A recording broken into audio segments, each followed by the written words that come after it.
Hola chicos, el día de hoy yo les voy a hablar acerca de la hemostasia. ¿Sí? Para entender la hemostasia primero debemos definirla, ¿sí? Y la hemostasia es un proceso fisiológico por el cual se detiene el sangrado. De ahí su nombre, hemo, que significa sangre, y estasia, que significa detener, es decir, detener el sangrado. La hemostasia implica dos mecanismos, la hemostasia primaria y la hemostasia secundaria. El día de hoy nos vamos a referir a la hemostasia primaria, ¿sí? La hemostasia primaria tiene como objetivo la formación del tapón plaquetario. Entonces, lo primero que se va a generar luego de una lesión endotelial es una vasoconstricción. ¿Y cómo se va a generar eso? Pues el endotelio mismo va a secretar una sustancia denominada endotelina 1. Esta endotelina 1 se va a unir a estos receptores que se encuentran en el músculo liso de los vasos para producir una vasoconstricción. Muy bien, se va a producir una vasoconstricción.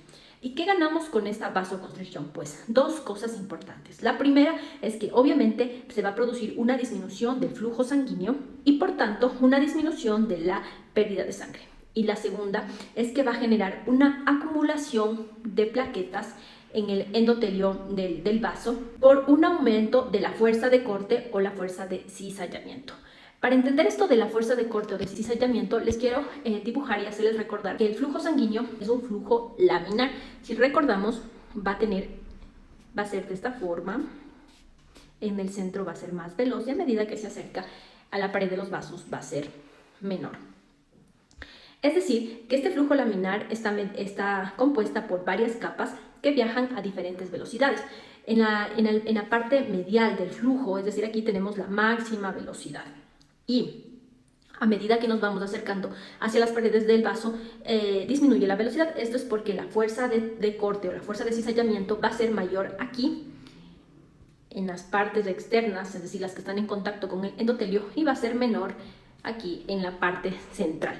En condiciones fisiológicas, los glóbulos rojos y los leucocitos van a circular en medio del vaso y van a empujar, ¿sí? Van a empujar a las plaquetas a la pared de los vasos. A esto se le conoce como marginación plaquetaria. Cuando existe esta vasoconstricción que les mencionaba, decíamos que aumenta esta fuerza de corte o esta fuerza de cizallamiento, lo que va a generar como respuesta una mayor acumulación de plaquetas en la pared de los vasos sanguíneos. Un paso importantísimo en la hemostasia. Ahora bien, vamos a recordar a una sustancia importante que es el factor de von Willebrand. Esta es una proteína plasmática que se sintetiza y se almacena en las células endoteliales y también en las plaquetas. Su síntesis y su liberación es independiente de si hay lesión en el endotelio. Es decir, que este factor de von Willebrand va a ser segregada por las plaquetas y también va a ser segregada por las células endoteliales.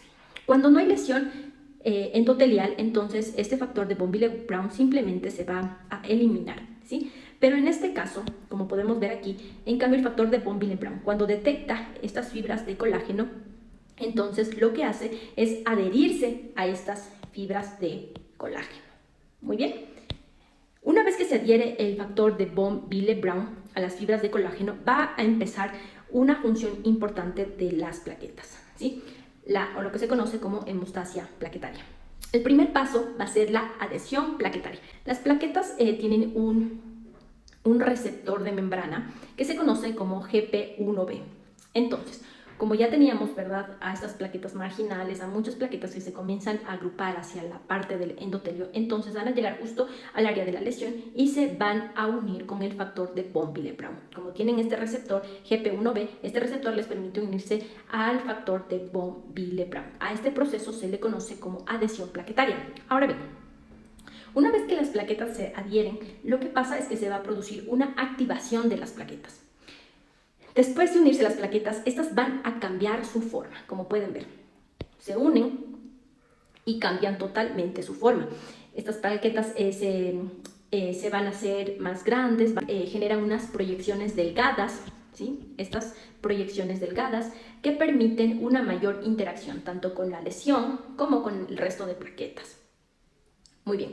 Además de cambiar su forma, esta activación plaquetaria va a generar que las plaquetas liberen el contenido de sus gránulos alfa al torrente sanguíneo. Dentro del contenido de estos gránulos alfa tenemos estas sustancias. Muy bien. Entonces las plaquetas al momento de activarse van a liberar estas sustancias. Estas sustancias lo que van a hacer es que van a promover una mayor activación de plaquetas, es decir, que van a generar una retroalimentación positiva. Por ejemplo, el ADP va a promover una activación plaquetaria y va a tener un receptor específico en las plaquetas, ¿sí?, para promover su activación. Muy bien.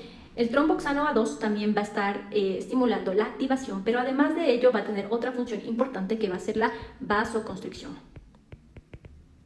Entonces, no solamente que estimula la activación, sino que va a promover la vasoconstricción.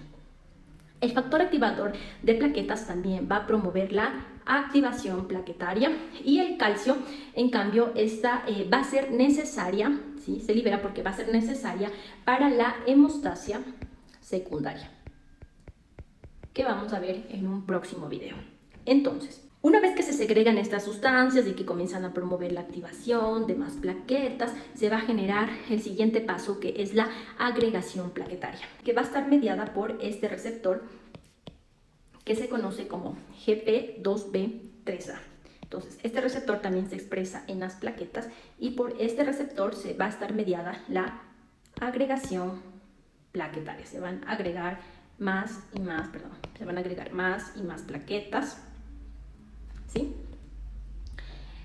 Y este receptor GP2B3A, al momento de que se produce la activación plaquetaria, va a haber un cambio en el receptor, permitiendo que se una el fibrinógeno. Bien, entonces va a haber un cambio en este receptor una vez que se activa en las plaquetas y va a permitir la unión del fibrinógeno a este receptor, ¿sí?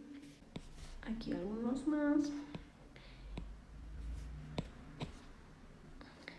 Muy bien.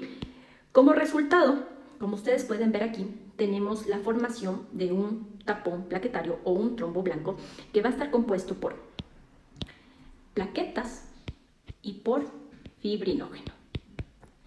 Ahora bien, ¿cuáles son las características de este trombo blanco? ¿Sí? Este que se acaba de formar aquí en medio de esta lesión. Las características van a ser que este trombo blanco es solamente transitorio. Es inestable porque se puede desprender fácil. Entonces, ¿qué pasa?